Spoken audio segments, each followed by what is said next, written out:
Hi everyone, this is Mr. Morse. Thanks for spending about the next just 3 to 5 minutes giving you some perspectives on how to think about innovation in creativity so that you can apply it to your entrepreneurial dream.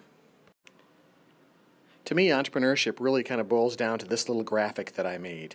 And it's a concept related to coloring within the lines or the freedom to color outside of the lines.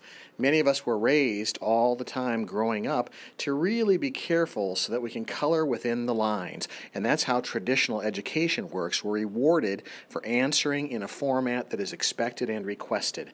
But one of the things I've always liked about entrepreneurship is it's really an opportunity to think outside, to color outside the lines and realize, in fact, that that is the skill that can help you try something different. So that's what I would encourage you to think about and be courageous enough to go ahead and color outside the lines, because in this particular discipline, that's a good thing. So, what are things you could think about to develop your most creative self? Well, first of all, remember these skills can be learned. There's a few things you could really start thinking about right now. Find some new uses for an old object.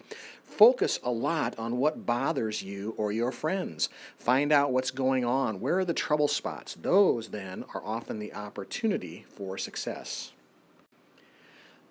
The other thing to think about is try not to do this alone. Feel free to work with others, bounce ideas off of them, listen to what they're thinking about, or really work hard to look at your hobby or interest or your talent. What are you good at? And might there be some way to take that to others who share that hobby or interest or talent, and you could monetize it or make some money off of it?